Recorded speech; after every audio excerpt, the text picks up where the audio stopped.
Cause you know how some of these crazy ass parents, this thing went into part three.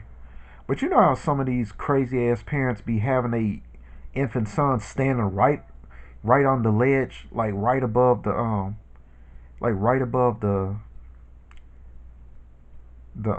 pit where the wild animals are. So this stupid bitch somehow lost grip of her baby because you know how babies are. They move, which is exactly why you don't put them on no ledge because babies, they react, they move. So she lost grip of her son. Her son lost balance, fell off the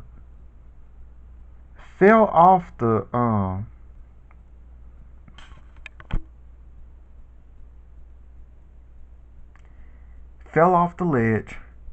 And the thing about it is they had a safety net.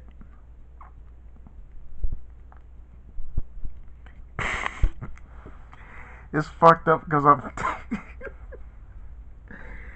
I'm trying to stop my mind from it's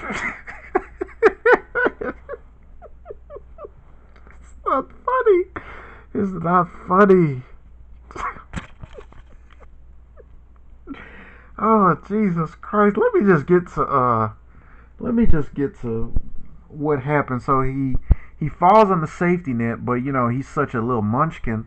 The safety net basically plunges him. It bungee cords him up in the air, and he basically lands in the pit. And would y'all believe me if them dogs tore his ass up, ripped him to shreds? And as terrible as a thing as that was, yeah, I am low and I am shallow, and I did make a didn't I did make a didn't feel good joke about it. I was low key making one now at the time, like right now, as I was describing what happened. But the one that I made about 10, yeah, it was about 10 years ago since that happened. It was definitely like 2012, 2013 when that was new news. And the fact that I still remember that joke just tells you the nature of just how fucked up it was. Because I basically said, didn't it feel good? Didn't it feel good? When you heard, yeah, I was directing it towards the mother.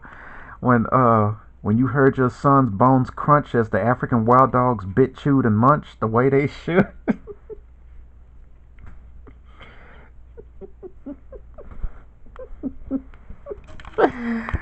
Oh, see, I really don't think that the world is prepared for my didn't it feel good jokes.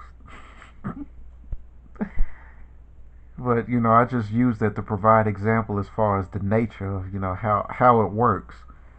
And it premises off of what should, could, and would, like coulda, woulda, shoulda.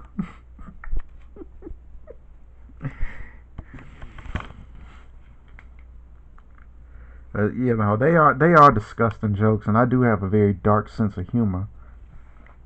And I do promise the family I will not make no didn't it feel good jokes unless it's directed towards the motherfuckers responsible for Tyre Nichols' death and something fucked up happens to them.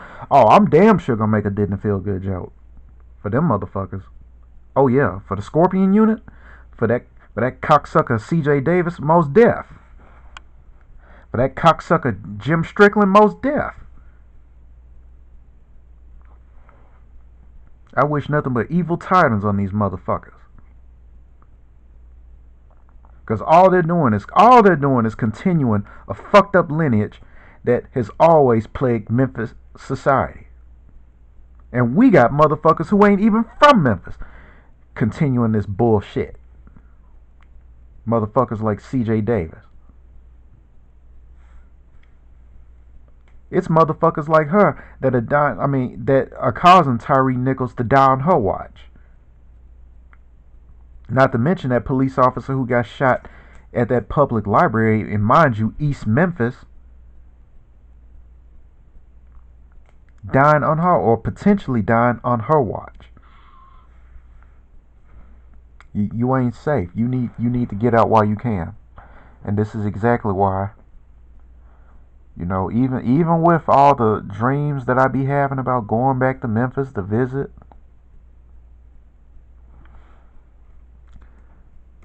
cause low key, Memphis is my hometown. Y'all don't be missing Jack Purtles. Y'all don't think I don't be missing crystals. But with all that said, is it worth my life? Is it worth risking my life? I don't think it is. I like to think that, me vacationing in Memphis, that I'll just be able to, sit back and chillax at my dad's crib, visit my late grandmother's house that's currently being, resided by my cousin, and she raising her children there. And again, with that said, I get to visit them. I get to visit my baby cousins. I like to think that it's a nice thought, thinking that things would just be smooth sailing, and that maybe I'd even run into some of the knuckleheads that I ran into when I was in college, when we were in college. But I know all too well it ain't gonna go down like that. It ain't gonna go down like that. I mean, I know this city too well to know that it ain't gonna go down like that.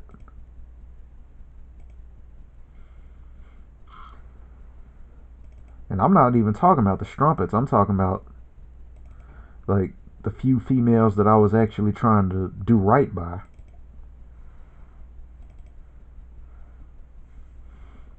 That it's gonna be some sort of crazy love story where we reunite and get back to you know connecting with each other, and you know somehow I'm gonna rescue her from the hells of Memphis, and I rescue her, and she's like, "Oh, how can I ever repay you?" And next thing you know, we just sucking face and you know sucking dicks and carpet munching, and we just fall madly. I mean, like, get that notion out. I'm like, and there's a logical part of me that does come to terms. I'm like, nigga, get that notion out your goofy ass head. Nigga, you gonna go down there, you ain't gonna see it, and even if you do, she gonna roll your eyes on you. She gonna roll her eyes at you, and next thing you know, you gonna be out in the street, some motherfucking wearing American Way in Perkins, minding your own Negro business, and some nigga gonna roll up and blow your brains out. That's what's gonna happen. Because the pandemic did something to Memphis, and that's just something that I have to accept. A lot of these motherfuckers that a lot of these motherfuckers that I met, that I think I know, during my latter years of college, them motherfuckers ain't the same. Some of the motherfuckers might not even be alive. Like the girl that I was telling you about, that I fell head over heels madly in love with, that I was basically using me as the rebound dude. I got, like, not to be on some stalker shit or nothing like that, but I noticed that she took down her Facebook page, and I'm starting to think, for all I know, she could be dead. Who's to say? Knowing Memphis, and knowing what condition that she had, because I'm not all too familiar with. I am familiar with sickle cell anemia, because I actually had a teacher who passed away from that, but I'm not all that familiar with regular anemia. I mean, I know I actually have an auntie um, who apparently has anemia, on what complications anemia can cause. But with all that said, for all I know, this so-called love of my life or whatnot, who was basically a whole strumpet, she could be dead. And even if she ain't, so what? I mean, I'm not saying I hope she did. I'm not saying that at all. I'm just saying the people that I knew or thought I knew during the time I was there, these ain't the same people. These are not the same people. Especially considering how much Memphis has changed since the pandemic, when all hell broke loose. Because Memphis was bad when I was there, when I left in 2017. And then 3 years after the fact, the crime rate literally doubled.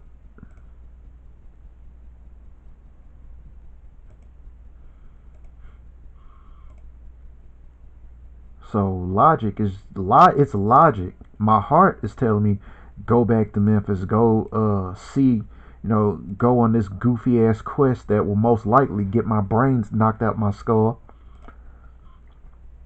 Calling myself,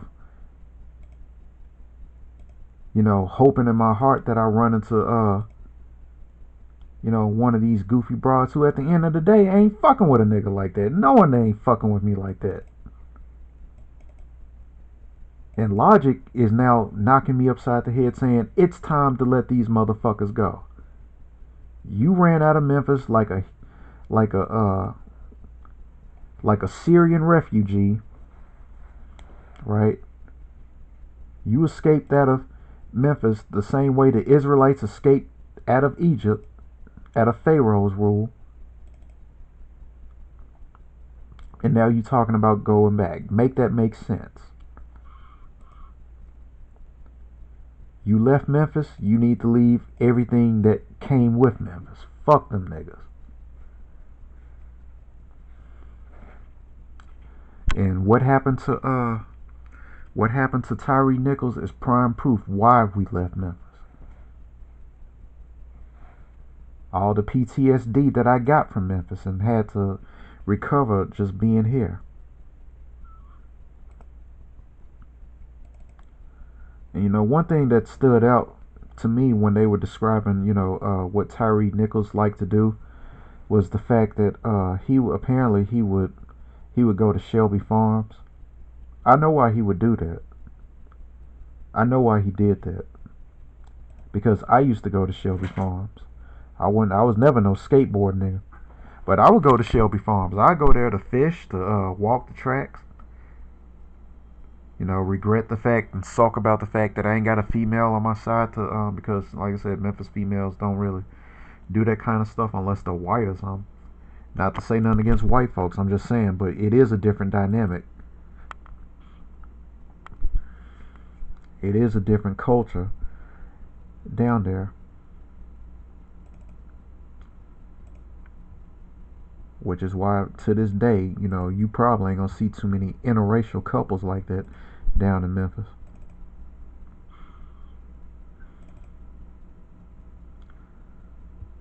And that's what I mean when I say I wouldn't be surprised by that. But anyway, I know why he did that. He did that to get away from the stress and the madness of the city. Because nature, I can't speak for the other person, but nature just has that kind of effect brothers like me, to say the least.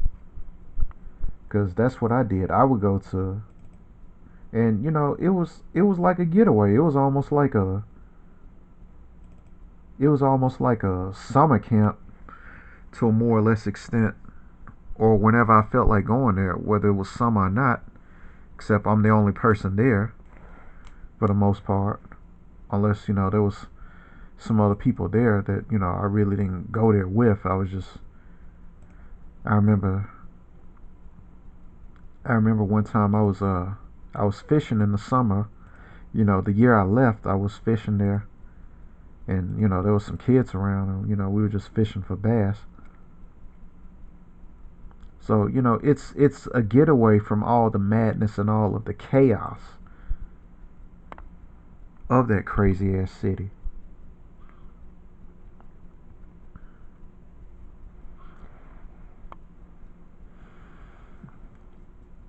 And then, like I said, that's what I would do.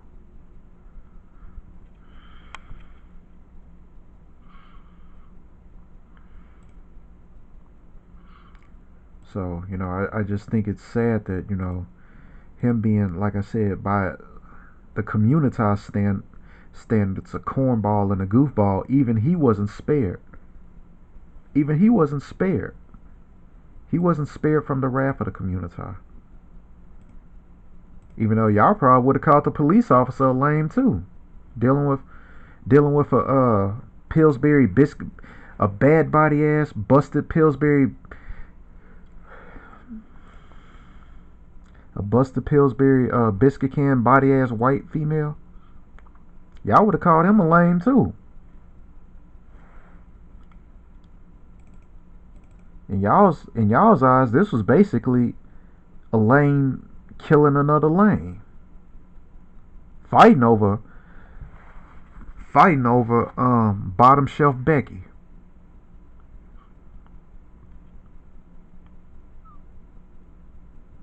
And I'm the last nigga on this earth who would stick his thing in bottom shelf Becky. Bottom shelf Becky. And I do have to concede with that fact. That was lame. That was lame as fuck. Cause knowing my sex drive, it scares the hell out of me what I'm willing to do for box, what I have done, for love, not necessarily box. But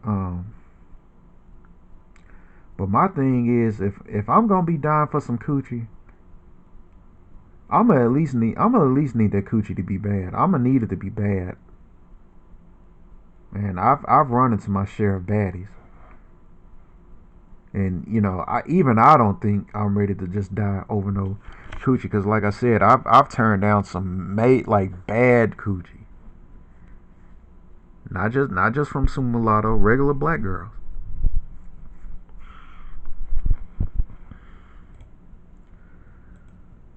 Because it's my contention that some of the finest females that you are going to run into in Memphis are indeed, the few of them who are out there, are going to be the black girls. Just like here, in Denver, the vast majority, the overwhelming majority of females that you're going to find bad than a motherfucker are Latinas. And it's some white girls out here that's some lookers too. I didn't realize, it took me coming out here to realize just how bad some of these white girls can get.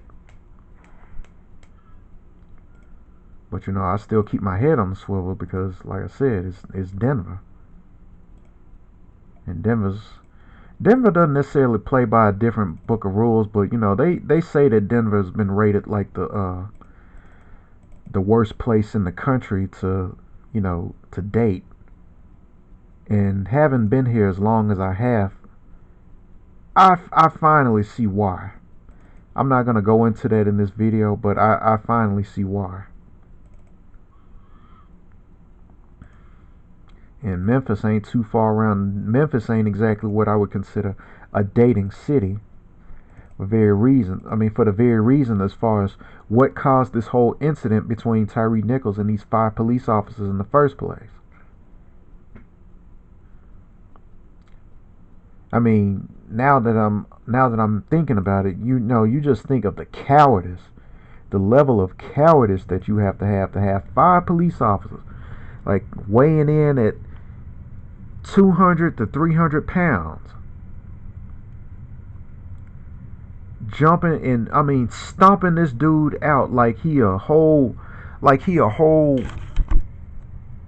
heavyweight MMA fighter or some shit.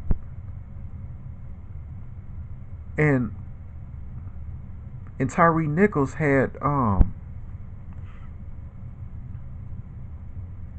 he had some disease, I forget, that basically was the reason why it made him as skinny as he was, because he was like well over 6 feet, and no more, from what I hear, no more than $130, $140. He was skinnier than I was at my lowest peak.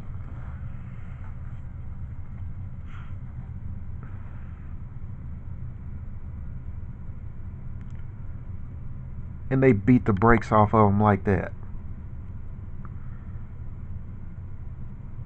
And jammed the point of the baton upside his head, which is why you see that dent in his skull. All of that, mind you, all of that over a bottom shelf Becky.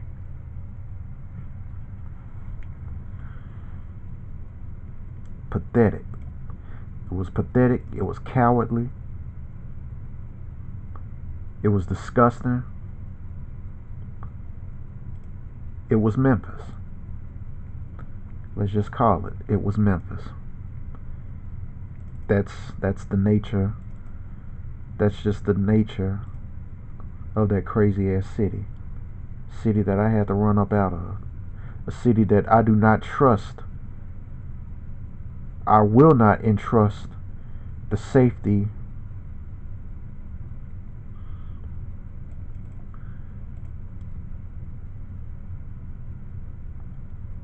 of my well-being and very life, and due to all the bullshit that I had to face, due to the numerous times that, like I said, I could have been killed just being out on the streets of Memphis. Because a lot of y'all think y'all come with this, especially, somebody coming from California, that y'all be thinking that, as long as I'm not a gangbanger, I should be good. And nothing could be farther from the truth. You ain't gotta be ganging. You ain't gotta be banging. You ain't gotta be banging to get it in Memphis. All it takes to get it in Memphis is being at the wrong place at the wrong time. That's all it takes. That's all it takes. It takes little to nothing to get killed out there. And if you're gonna deal with that city, wherever you from, whether you're going there to visit or going there to live, God forbid, you need to understand that. You really shouldn't be there in the first place. Especially if you have a police association willing and crazy enough to tell you that this crazy ass city doesn't even promote your safety, and that by entering there you are entering at your own risk. They're basically saying that you assume all responsibility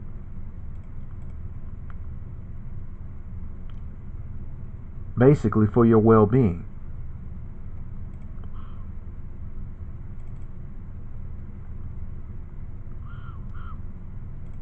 In a lot of ways, Colorado does kind of remind me of Memphis in a lot of ways, because they got some wackos here who they'll plug your ass out here too.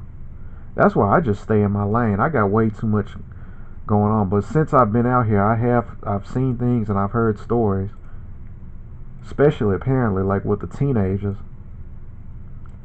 Apparently a lot of teenagers and young folks out here be getting clapped.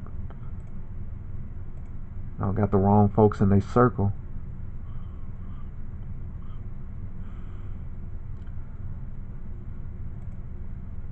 But I believe, because I grew up in a town like Memphis, and how I had to literally avoid these motherfuckers, avoid the in crowd, just to stay alive, so that I wouldn't be beefing with nobody who just happens to be a gangbanger. There's just some things that I innately know, which caused me to know how to navigate a city like Denver based off the experiences that I faced in Memphis. And you attempt to share your wisdom with some of these people with tried, true, and effects, and these motherfuckers are so hard-headed, they too deaf, dumb, and blind to see that you just might know what the fuck you talking about. And you got proper credentials. You're a survivor. I'm a survivor of Memphis. And they don't see that. And then tragedy happens, right? Tragedy happens. And they over here looking, and again, they up here looking with they got their legs between their tail. Because I could tell these foolish ass Denverites the horrible fate that awaits them due to dreams that I've had in the past about this city, even before I came out here.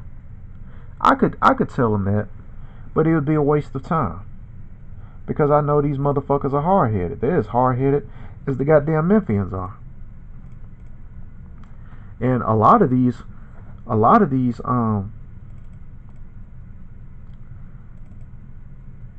visions, if you will, are coming to fruition. They haven't fully reached their peak, but they are coming into fruition. So I have to look at it in a way that it's clearly not my place to tell them. It's probably more, the warning's probably more for me, that, if Denver doesn't shape up and get its act right, it will indeed suffer the same fate that Memphis did. Because Memphis wasn't always a fucked up city, but look at what it turned into, and look at the time that it took for it to become that.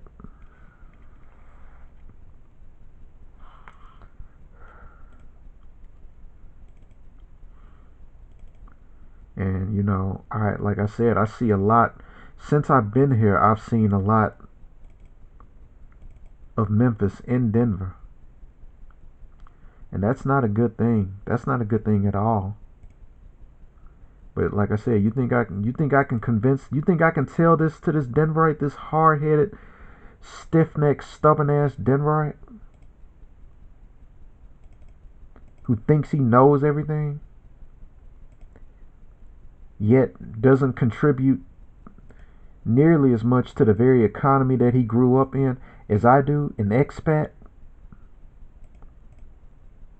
practically a migrant. Even though, I'm an American citizen, I've always been. I just moved to a different region of the country.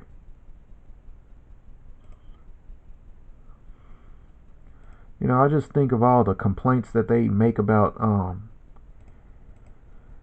these goofball Denverites, these locals that they make about people from out of town coming here and doing this and doing that. That, oh, it's all the people from out of town. I'm like, motherfucker, we literally, quite literally, contribute to this Colorado economy, fool. Nor do we be doing things that makes the dating scene in Denver such a horrible place, like grabbing up on women and doing, like, yeah, they do that out here. These dudes some real creeps. I'm gonna go ahead and say it. I'm gonna go ahead and throw Denver, take the time out of this and go on that tangent to go and throw Denver under the bus like that. It's some real creeps out here. Like some stalker type motherfucker, like the motherfuckers that you see on them Lifetime movies. Like, it's some real deal motherfuckers out here like that, bro. It's so low key. I can kind of understand where the females be coming from when they don't really trust your origins or don't really just fuck with you like that. Knowing these goofy motherfuckers, it's some real weirdos out here like that.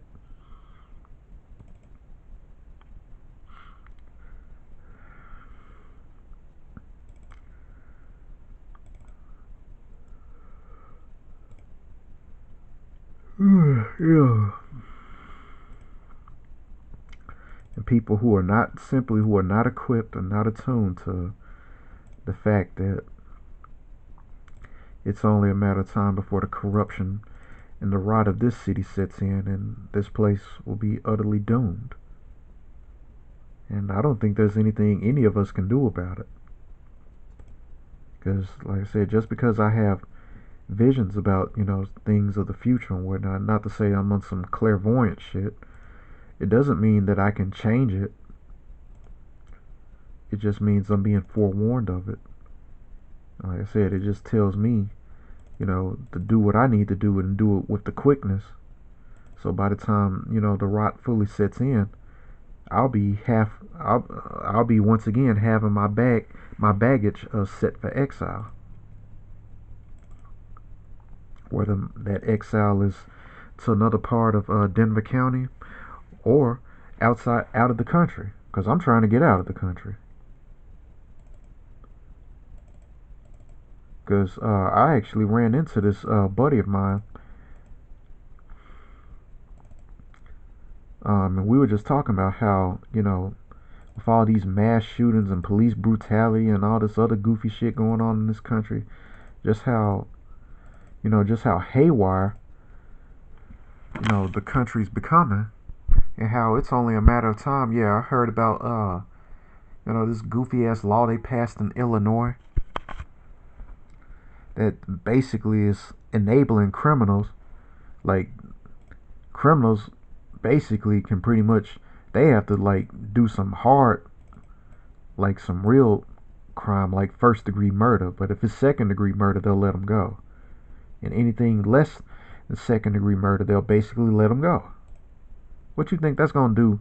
What kind of effect do you think that's gonna have on a state like Illinois?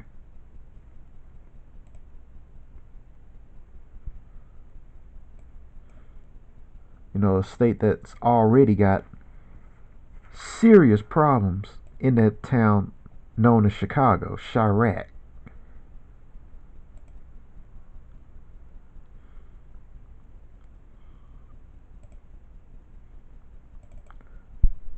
So, yeah, it's time.